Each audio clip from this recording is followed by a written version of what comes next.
Israel దాడితో Iran కొంత ఆగ్రహంతో అట్టుడికిపోతోంది. Donald Trump tweet ని ఎవరు మాట్లాడినా ఏం చేసినా ఏ మాత్రం లెక్క చేయడం లేదు. G7 దేశాలు కూడా నువ్వు న్యూక్లియర్ బాంబ్ ప్రవేశపెడతానంటున్నావు, నువ్వు న్యూక్లియర్ వెపన్ ని సిద్ధం చేస్తున్నావు, న్యూక్లియర్ బ్లాస్ట్ సిద్ధమవుతున్నావు, కానీ ఇవన్నీ కూడా తప్పుడు భావనలే, తప్పుడు చర్యలే. కాబట్టి మేము ఇజ్రాయెల్ వైపే ఉంటామని G7 సమిట్ కూడా కొంత నిర్ణయం తీసుకుంది. ఇజ్రాయెల్ వైపుగా నిలబడతామని చెప్తాం. డొనాల్డ్ ట్రంప్ కూడా చాలా సీరియస్ వార్నింగ్ ఇస్తున్నారు. ఎవరు ఎన్ని చెప్పినా నాకు మాత్రం పట్టవు, నేను వినిపించుకోను, నాకు వినపడదు, నేను చేయాలనుకుని చేసేస్తా అన్నట్టుగానే Iran supreme leader Ali Khamenei యొక్క తీరు కనబడుతోంది. చూడండి, ఇక్కడ విజువల్స్ కనబడుతున్నాయి. Iran drones, Iran missiles, hypersonic Fateh మిసైల్ని ప్రయోగించింది. ఇరాన్ ఇజ్రాయెల్ పైన 10 చోట్ల ప్రయోగించింది. టెల్ అవీవ్ ప్రాంతం ఇప్పటికే కుప్పకూలిపోయింది. నార్థన్ పార్ట్ ఆఫ్ ఇజ్రాయెల్లో ఇంకా దాడులు కొనసాగుతున్నాయి. ఈస్ట్ అండ్ వెస్టర్న్లో కూడా ఇప్పుడు దాడులు కొనసాగిస్తోంది. ఎటు చూసినా ఇజ్రాయెల్ ఐరన్ డోములున్నా, ఇజ్రాయెల్కి ఇంకేదైనా ఉన్నా 1-2 అడ్డుకోగలుగుతుంది. కానీ ఇంతటి పెద్ద స్థాయిలో కనీసం రాడార్కి సైతం అంతు చిక్కనటువంటి కొన్ని మిసైల్స్ని ఇరాన్ ప్రయోగిస్తోంది. ప్రజెంట్ ఇరాన్లో ఉంచి ఇంకా పెద్ద ఎత్తంలో అటు మిసైల్స్ కొనసాగుతున్న ఏ క్షణమైనా ఇజ్రాయెల్ని పూర్తిగా అంతమొందించాలి. అరబ్ దేశాలు మొత్తం ఏకమవుతున్నాయి. ఇజ్రాయెల్ని కాల్పుల విరమణకి అంగీకరించాలి, వారిపై ఒత్తిడి తీసుకురావాలంటే మనం డెఫినెట్గా విజయం సాధించాల్సిందే. ఇజ్రాయెల్ పైన దాడి అంటే కేవలం ఇజ్రాయెల్ పై దాడిగానే చూడలేం. ఇజ్రాయెల్ పైన దాడిని ఏకంగా అమెరికాపై దాడిగా చూడాలి. ఎందుకంటే అమెరికా ఇజ్రాయెల్ సపోర్ట్ ఇస్తోంది, బహిరంగంగా యుద్ధం దిగుతోంది. అన్కండిషనల్ సరెండర్ అనేటువంటి మాటలు డొనాల్డ్ ట్రంప్ మాట్లాడుతున్నారు. Much more bigger than that అంటున్నారు ఆయన. ఇటువంటి సెన్సేషనల్ మాటలు మాట్లాడుతున్నారు. ఏకంగా అలీ ఖమేనీ ఎక్కడ దాక్కున్నాడో, ఎలా దాక్కున్నాడు, ఎక్కడున్నాడో మొత్తం తెలుసు మాకు, కానీ కొంత ఉపేక్షిస్తున్నాం. మా టార్గెట్ అలీ ఖమేనీ కాదు, అక్కడ ఆయన చేపడుతున్నటువంటి న్యూక్లియర్ వెపన్కి సంబంధించిన మాటలు మాత్రమే. అవితో పాటుగా మా సివిలియన్స్ పైన టార్గెట్ చేస్తే మా పైన దాడి చేసినట్టుగా భావించి మిమ్మల్ని తిప్పి కొడతామనే మాటని డొనాల్డ్ ట్రంప్ కూడా హెచ్చరికలు జారీ చేశారు. మీరు మా సివిలియన్స్ని వదిలేయండి, నేను మిమ్మల్ని వదిలేస్తాను, మీరు సివిలియన్స్ పైన దాడి చేస్తే మీ అంతు తేలుస్తామన్నట్టుగా డొనాల్డ్ ట్రంప్ హెచ్చరికలు జారీ చేశారు.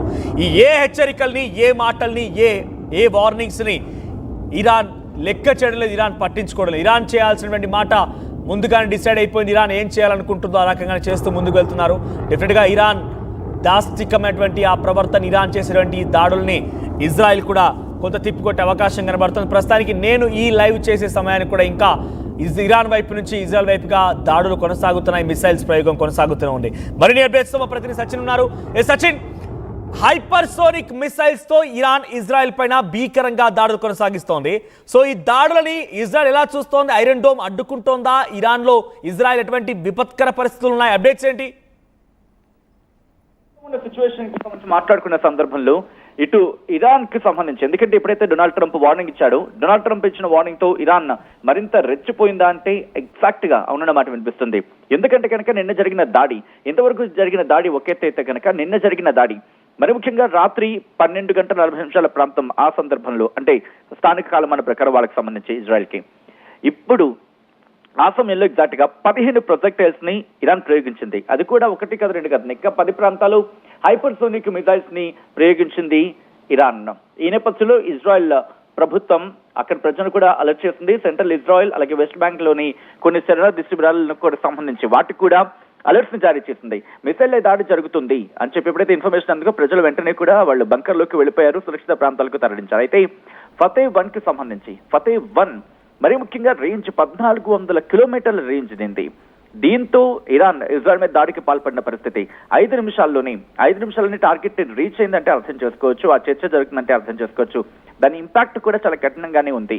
మరి ముఖ్యంగా ఇరాన్ దగ్గర ఉన్న ఈ ఫతే-1 హైపర్సోనిక్ మిసైల్ ధ్వని వేగం కంటే, అంటే సౌండ్ కంటే 15 టైమ్స్ 15 రెట్లు ఎక్కువగా వేగంతో దూసుకువెళ్తుంది. ఫస్ట్ మరి ముఖ్యంగా స్పేస్ లోకి అంటే దాదాపుగా మరి వాతావరణం దాటి వెళ్తుంది. అక్కడికి చేరుకున్న తర్వాత అక్కడి నుంచి మళ్ళీ తన ప్రయాణాన్ని తన టార్గెట్ వైపు చేరుకుంటుంది.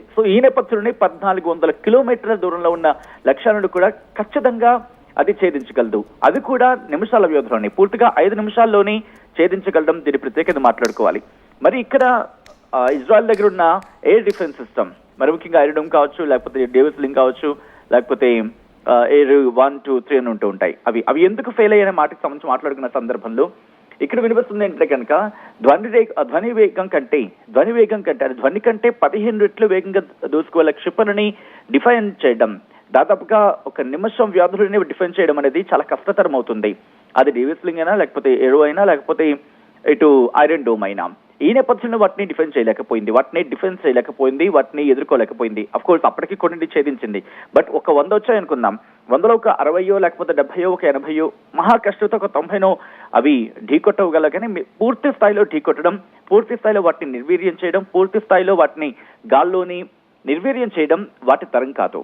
సో ఈ క్రమంలోని దాదాపు 1 కాదు 2 కాదు, ఏకంగా ఫతే-1 కి సంబంధించి మిసైల్స్ ను ఉపయోగించిన సందర్భంలో మొత్తం 11 టార్గెట్లు చేసిందంటారు. 11 టార్గెట్లను అక్కడ ఎక్కుపెట్టింది అనేది సోషల్ మీడియా వేదిక జరుగుతున్న చర్చ అంటే అర్థం చేసుకోవచ్చు. సో ఇక్కడ ఫతే టెల్ అవీవ్ కి సంబంధించి ఐరన్ డోమ్ కాస్త అయితే మాత్రం కాయగలిగింది. అయితే ఇప్పుడు ఎలా వెళ్ళబోతుంది? ఎందుకంటే ఇజ్రాయెల్ టెహ్రాన్ సమీపంలో, అంటే ఇరాన్ కి సంబంధించిన రాజధాని టెహ్రాన్ సమీపంలో ఖోజీర్ మిసైల్ ని సంబంధించి ఆ ప్రొడక్షన్ కేంద్రం ఉంటుంది, దాన్ని టార్గెట్ చేసింది. దీంతో పాటు ఇరాన్ బలిస్టిక్ మిసైల్ ప్రోగ్రామ్ ని ఇది అత్యంత కీలకమైన మాట్లాడుకుంటుంటారు. 2024లో కూడా ఇజ్రాయెల్ దీని మీద దాడి చేస్తున్న పరిస్థితి ఉంది.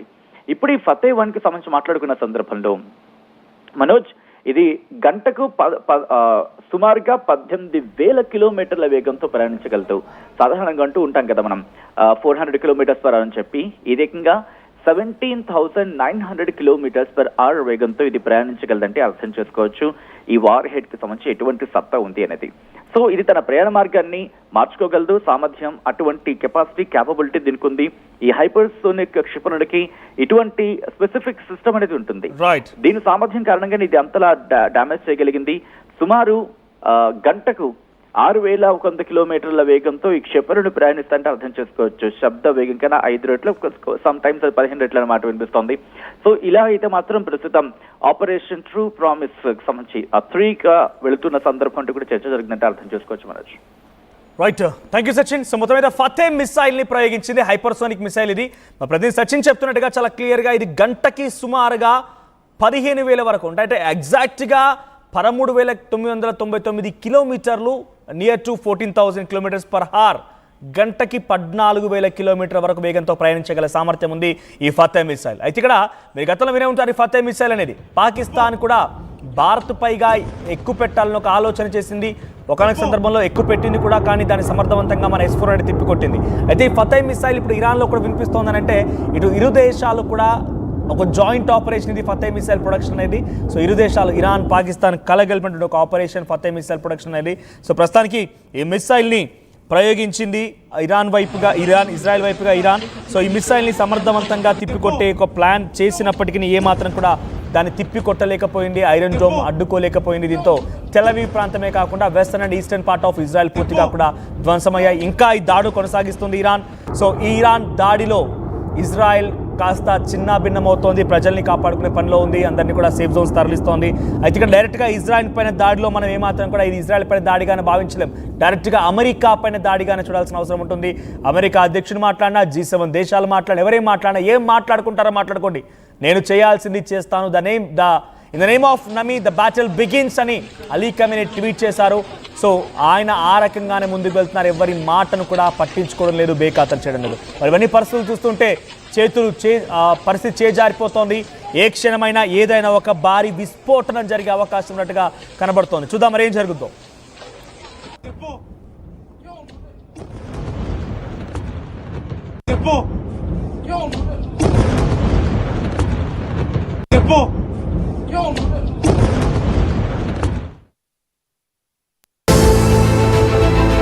At KL, experience what it feels like to be a true engineer.